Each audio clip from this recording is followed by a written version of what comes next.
Hello. All right, welcome to the final Teach for Australia virtual info session for the year.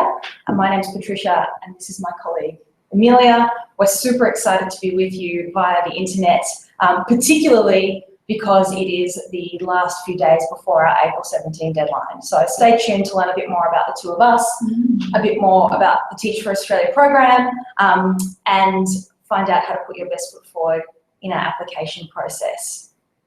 So I'm just going to share our screen with you here. Okay, so it would be a bit rude of us to speak with you via the internet without introducing ourselves. And in fact, to understand me, you actually need to go back in time. So I have been with Teach for Australia for a little over a year. I'm the primary recruiter for ANU and the ACT, and I work in the online and digital space.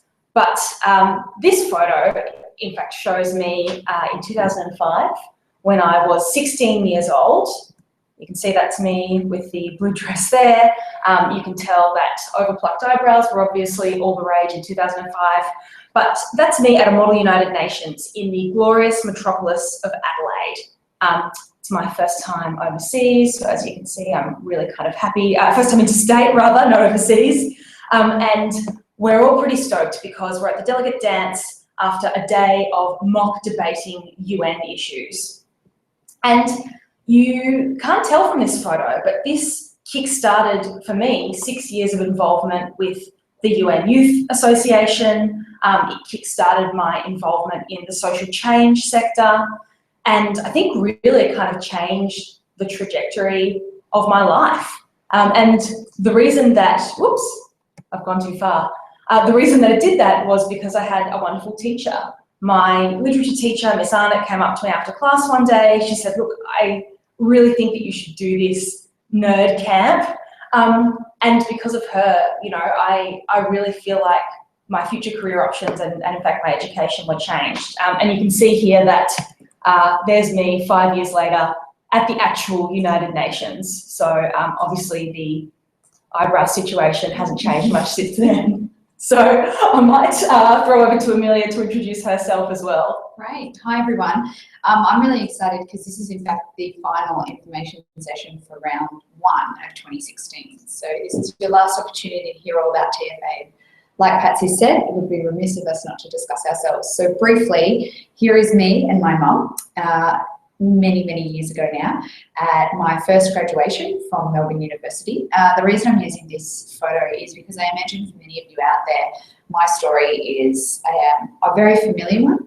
I have two very well-educated parents. One of my parents is a migrant who came to Australia. Both of them moved from the country to the city because their parents wanted to ensure that they were given the best opportunities, both educationally and beyond. And here, my mum, who is a teacher of 40 years now and at 67 years old is still teaching. That is the photo of her graduating from the University of Melbourne, and I'm actually wearing the exact same dress that she wore in that photo. I found it in the back of her cupboard, so I wore the same dress, which was incredibly foolish because what you can't tell in that photo is it's a 40-degree day and I am wearing pure wool, proper itchy pure wool. But I guess the point of it is that, like many of us, I come from a really excellent background, a privileged background where education was really important, where we were given every opportunity to study for as long as we wanted. And it's just not the case for a lot of the young people that we work with. Those opportunities aren't very clear. And that's why our stories are rare. So you probably want to hear a bit about, you know, what does it look like for the young people who don't have the kind of privilege that we did or haven't had the education that we've been privileged enough to access in our lives? And so Amelia and I are going to read out a couple of facts just to give you a sense of what it looks like in this country at the moment. So 3 years is the gap between low income versus high income educational attainment by year 10. So what that means is, for a lot of the young people that we work with, they step into year 10, which is the beginning of their ATAR, the beginning of VCE for those Victorians, or for the rest of you, but the ATAR, and they are 3 years or more behind So 50-50, that is your chance of meeting benchmark literacy or numeracy if you're from regional Australia. That's a flip of a coin right there. 1 in 2 Indigenous young people haven't finished school. That's 1 in every 2. That statistic is just outstandingly appalling, and given that the Indigenous community is a huge community we work with, both in Shepparton and in Western Australia and in the Northern Territory, it is unfathomable to imagine that those young people really, like Patsy said previously, flip of a coin whether or not they finish school.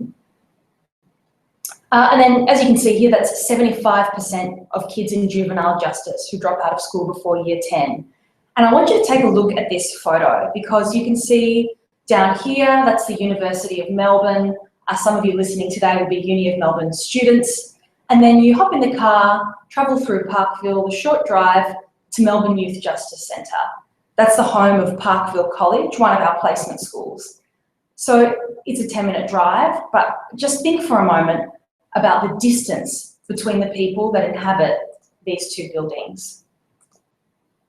I'm going to give you our faces again for a moment. So it's early in the week, we're all feeling a bit tired. I know in Melbourne it's getting a bit cold. So I thought that we would challenge you all by doing a bit of a quiz. So get ready. So if you take a look at this quiz, it's a question from the maths test from the Program of International Student Assessment, or PISA. It's a test that aims to test how ready for society 15-year-olds are across OECD countries. So when we say ready for society, that means things like numerical and literacy skills around, basic banking, reading menus, being able to pay your electricity bill, being able to split the bill after dinner with friends. So really kind of baseline level stuff. And in fact, this is a baseline question, meaning it is not one of the hardest questions. So I'm not going to check because I can't see you, but we're going to do this question together. So as you can see, there are 6 dice and they're labelled A through F. The total number of dots on the 2 opposite faces of each die is always 7. So looking at this tile in front of you, think about your answer and what the number of dots would be on the bottom face of each die. So you're already starting to probably work out, okay, 7 subtract 2 equals 5. Great, fairly straightforward. I would wager that most people watching this presentation, you've got a university degree or you're getting a university degree. It's not difficult for you to be able to answer this, and it's not meant to be difficult. So now I want you to think about you when you were 15 years old. Same age as the kids who do this test every year. Would you have been able to finish this question? If you're thinking yes, that's not surprising, because in terms of educational outcomes, the PISA test shows that Australia has one of the best systems in the world. But what the study also shows is that in Australia, the gap between the highest performing students and the lowest performing students is one of the biggest in the world. That is to say that we have one of the least equitable systems in the developed world. So if you're at the top end, you get a great education, but there's a long tail of disadvantage that means that hundreds of thousands of Aussie kids get a poor quality education. So let's take a deeper look at how young Australians fare. So 40% of students from the lowest socioeconomic quartile get this question right. It's a little less than half. 25% of Indigenous students get this question right. Only 24% from a remote school get this question right. And then there are 23% of Year 10 students from the most disadvantaged areas who cannot read well enough to comprehend the question. At TFA, we aim to change that. Our vision is of an Australia where all children, regardless of background, attain an excellent education. And our mission is to confront educational disadvantage by transforming outstanding graduates into exceptional teachers and inspirational leaders. Let's dig a little deeper. We start off with outstanding individuals from all degree backgrounds who have excelled in leadership and academically they become associates and commit to teaching for 2 years in a disadvantaged school. Your journey begins with a 6-week in-residence program delivered with our partner Deakin Uni, which provides you with theoretical and practical foundation for teaching in a low SES community. After the intensive, you begin teaching at a secondary school with full salary and benefits. You teach 80% of a full-time load to allow time for ongoing study. So what this looks like in your everyday is 4 days in the classroom and 1 day study per week. Through our leadership development program, you get the knowledge, skills, and relationships necessary for making an impact, and you'll be supported to thrive over that time and take on leadership opportunities at your school. You'll also earn a nationally accredited Master of Teaching degree on 75% scholarship. And then finally, whatever pathway you choose after the 2 years, you'll be part of a lifelong movement of teachers working to see systemic change in education from positions of influence in all sectors of society. We'll continue to partner with you along your journey and help you make that next important step. You'll also be involved with our alumni movement, which is designed to help you to achieve those positions of influence across a variety of sectors and a wide range of contexts.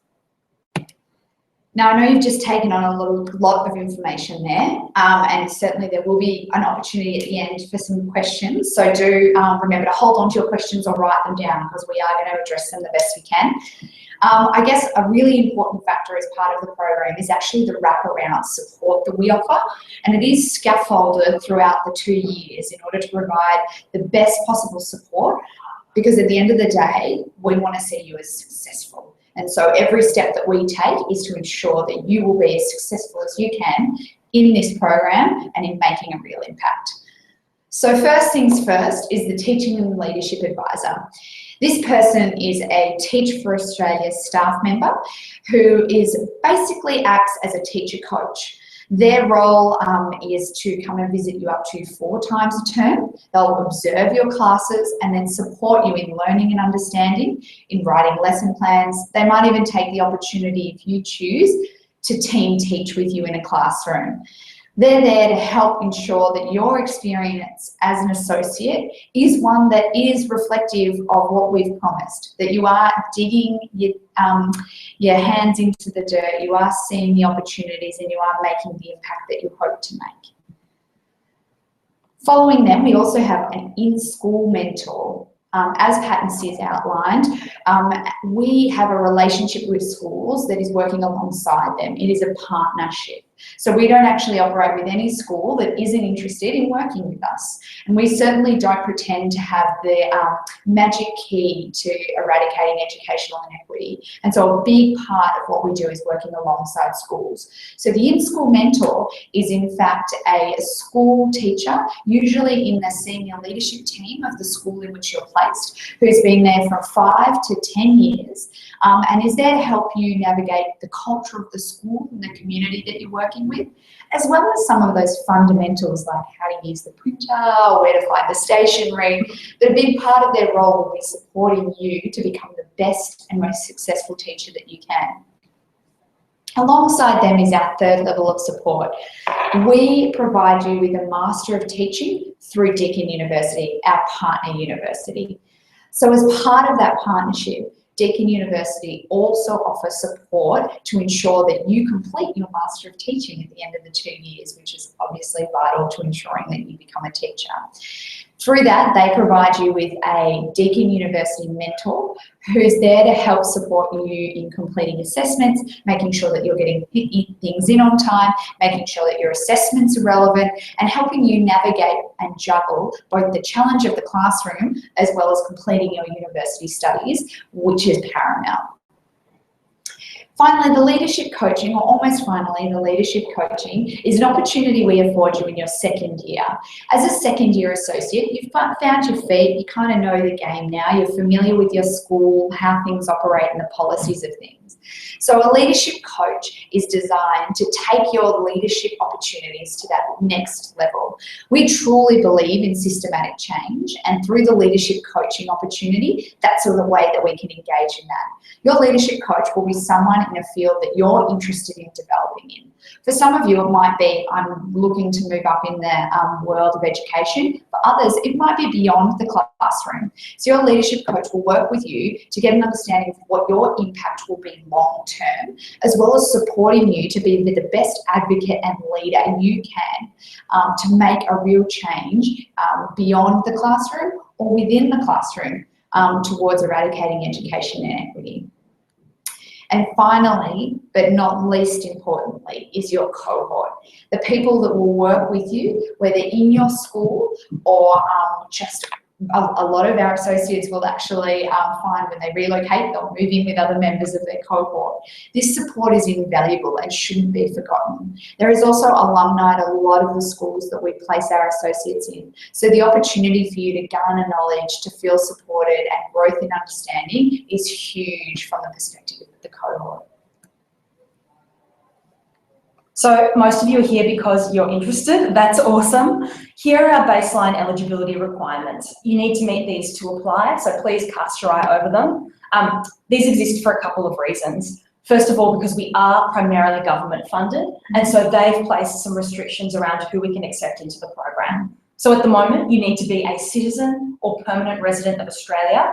You need to have a bachelor's degree in a discipline other than education. So what that means is you can't currently be eligible to teach in a disadvantaged school or in a school in Australia, sorry. And you also have to have a learning area requirement. So that means a major in one of the subjects that we're recruiting from, and we'll send through some information about that after this presentation.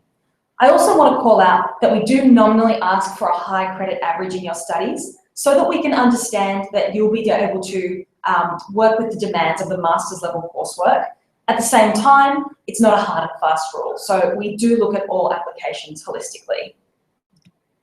And here's what you came for, the 8 competencies. So we wanted to give you a quick look at what we assess. We are a competency-based assessment program. So the entire selection process is based around these 8 competencies. So congratulations, you're already getting ahead just by taking the opportunity to watch us here in this virtual session and read through these competencies. All our competencies are assessed equally. Why? Because there is no cookie cutter teacher. There is no one size fits all teacher. And there's certainly no, as we've mentioned it before, magic button to eradicating education inequity. So it's really important that we find a really altruistic person and that can come in a whole range of different opportunities. So the more people that meet our benchmarks, the more we can accept into the program. What I mean by that, there's no magic number that we're trying to fit you in. You're only competing against yourself. So let's pull out the competencies that we assess at stage 1 of the application. That's the online app. Absolutely. So the 2 competencies that we want to focus on most here are, as highlighted, leadership and achievement and commitment to mission.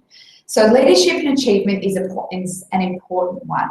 To use a non-prescriptive generic example, I tend to say to candidates, well, let's think about if you were the manager of a cafe. What are the kind of leadership qualities that would take in? When you're responding to that question, and that might be your answer, think about qualifying and quantifying everything. So how many people did you manage? How much impact did you have over those people? Did that include managing a budget? Should you include how big that budget was? Did you grow the budget? All these things are really important. Of course, being the member or a community member of a club or society, having started your own not-for-profit, all these things are opportunities to express your leadership and the impact that you had. And achievement, the reason we include achievement there is because leadership can come in a whole range of things. And so it's important to consider if you were, for example, the secretary on a club board, that yes, your leadership might not be as outward facing as, say, the president's, but certainly your opportunity and achievement there is huge. Did you grow the budget? Did you fix the budget? Did you get funding? All these things are opportunities, for example, for you to express your achievement. But once again, these are non-prescriptive answers. Remember, we do not look at your application through the eyes of teachers. So if your tutoring or volunteering experience or social justice experience is not the most relevant, it doesn't fit in with these 8 competencies, then don't feel like you need to push it to the front. If it is the most relevant, fantastic, go ahead, use it, and remember, quantify and qualify. Finally, commitment to mission. Really, we know what the website says. We want to hear it from you. Synthesize what education inequity is about. It is a huge spectrum, and we've just chosen to talk about it in one particular way. Why do you want to join an organisation who's committing to eradicating education inequity? Why do you want to be part of this movement and what we're doing? Really synthesize that and tell us about it. And so the thing that we're all excited about is the fact that our application deadline for round 1 is April 17. And if you check out that URL there, teachforaustralia.org/pass it on, that's how you can check out the website to find out. That's this Sunday. That's this Sunday. Something that we do want to make clear is that we've been seeing a really big spike in applications this year compared to what we've seen in previous years. So if you are thinking of applying, we encourage you to apply in round 1 because there is a chance that we might close off certain subject areas before round 2 and you may miss out. So definitely apply in round 1. What we've got time for now is about 10 minutes of questions because no doubt you'll be interested to ask some. So I'm just going to share the screen again to let you know how you can ask us questions. If you've joined us using Hangouts on Air, you can go down to the sidebar and click this green button to ask a question. Apologies for that really weird screenshot. It's the best one we could find. Type your questions in there and we'll be able to see them. Or you can @ us on Twitter, and our Twitter handle is Teach4AU. We'll keep this up over the next few slides so that you can have that in front of you and send through any questions that you've got. To kick us off though, I thought that we might start off with some frequently asked questions. We get asked these a lot in info sessions and want to make sure that we're giving you all the information that you need. So question 1 is, I will not graduate until after this application deadline, but I will graduate by November 2016. Can I still apply? Amelia, what do you think? Well, Patsy, yes you can. The great news is that we understand that there is also going to be a bit of an overlap. So we have begin our initial intensive, which is actually when the program begins on November 17th. So we've tried to incorporate the fact that those that are completing their undergraduate studies this year or studies this year may well have exams in November. So yes, absolutely. If you are set to graduate this year, then you can apply, but be mindful, you do need to graduate from your undergraduate in order to be eligible.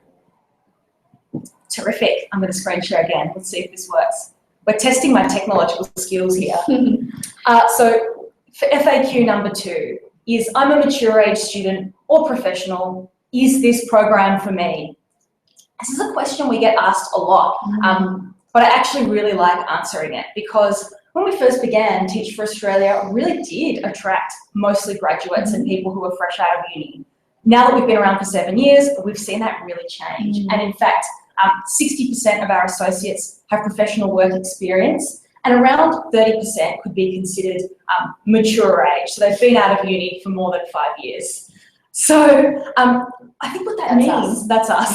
What that means is that, you know, you have this really beautiful diverse cohort. You know, you have people who have life experience and who really contribute their understanding of the wider world. And then you have people who are very much still connected with what it means to be a young person in school. And so it's getting to a point now where we are probably one of the most diverse cohorts in terms of age of the whole Teach for All network, and that's a really, really cool thing. Patsy, we've got some questions happening. We've got some questions coming up. So the first question is from Mariam. She's asked, I have a Bachelor of Laws, but I've noticed that the application process did not allow me to specify this. Mariam's up the top, my dear. Oh, sorry, whoops. Great question. Mariam's asked, what happens in the case of an exam or intensive overlap? So what happens with those, Mariam, is it's case-by-case basis. Should you be successful into the program and then receive your exam timetable and find that, oh, actually, I'm going to be beginning the 6-week initial intensive while completing, exams, we've actually spoken to Deakin University about offering you the opportunity to complete those things while on the initial intensive. But it is case by case, so that'll be a discussion that we'll have with you at the time. Yes, I should also add that there is provision to take limited leave from initial intensive, usually no more than 1 or 2 days, but you can get special dispensation for more. So there's that option open to you as well. Absolutely. Okay, so the second question is, where does the 6-month intensive take place? So it's actually a 14-week intensive with 6 weeks in residence. So what that means is the first few weeks are actually completed online via cloud-based learning, and then the 6-week initial intensive, the first half is held in Victoria. Last year it was in Warrnambool, beautiful seaside town. Deakin Uni have a campus there, and that allows us to provide a really immersive experience. The second component after Christmas is held at Deakin's campus in Burwood, and your accommodation and most meals are paid for during that time. Would you like to take this next question? I'd love to. Okay.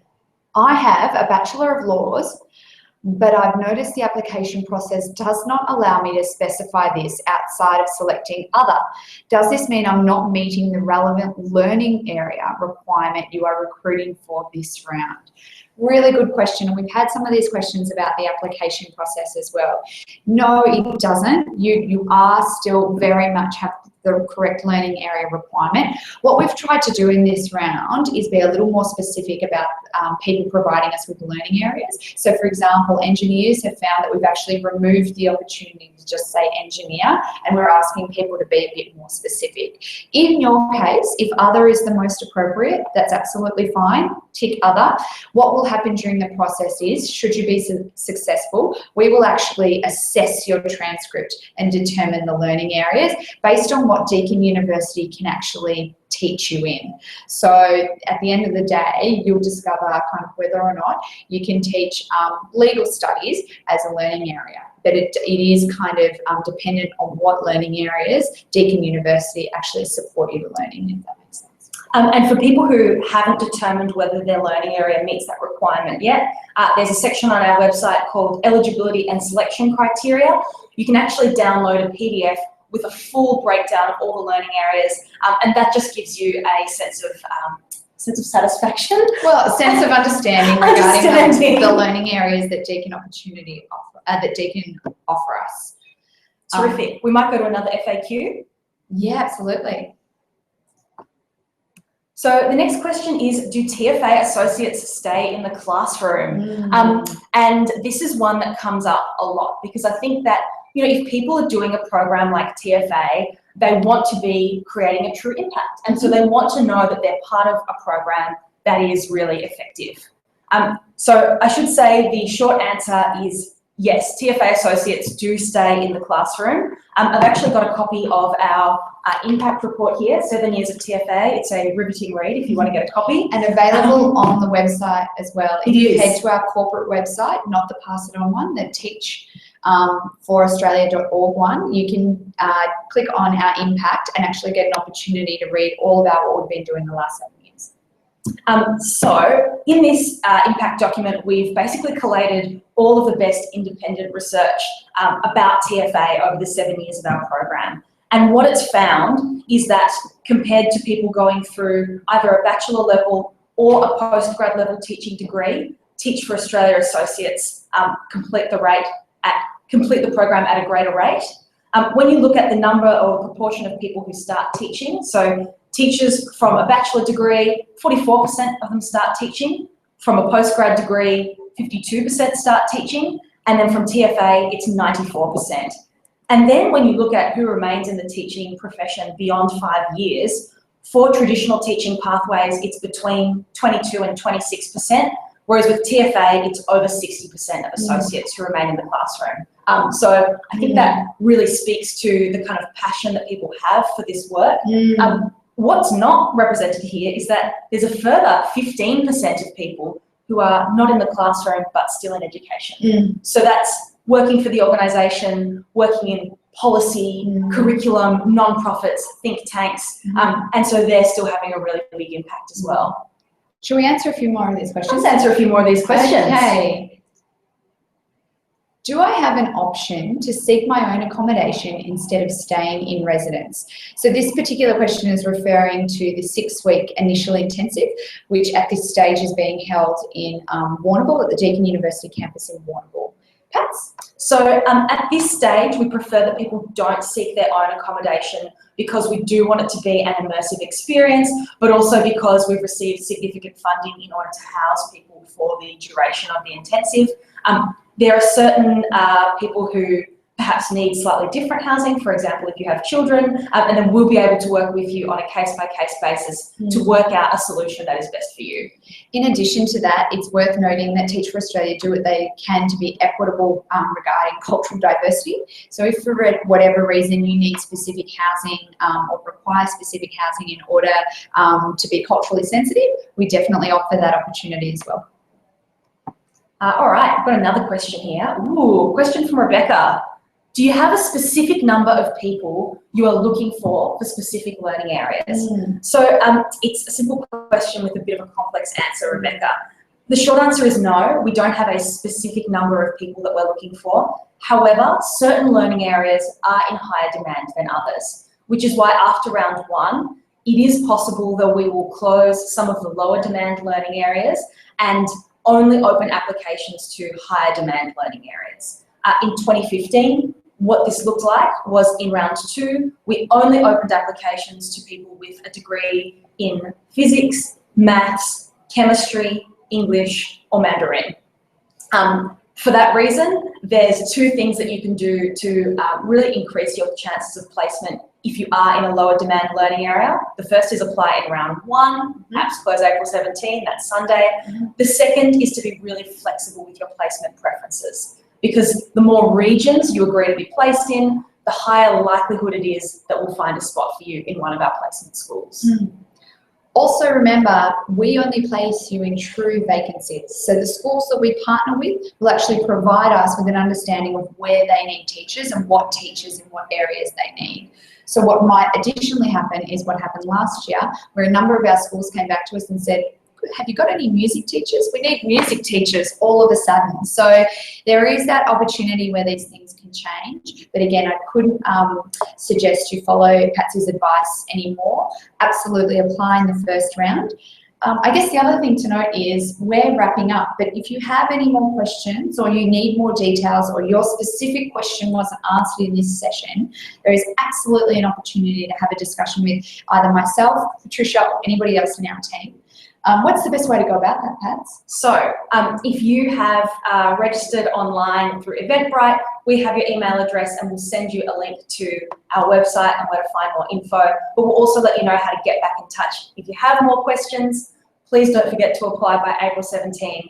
TFA is truly one of the most amazing opportunities that you can be a part of. You meet really cool people through this organisation, and we would really love to see your applications. Thanks so much for joining us. We really appreciate it. We hope this has been helpful. Have a good day.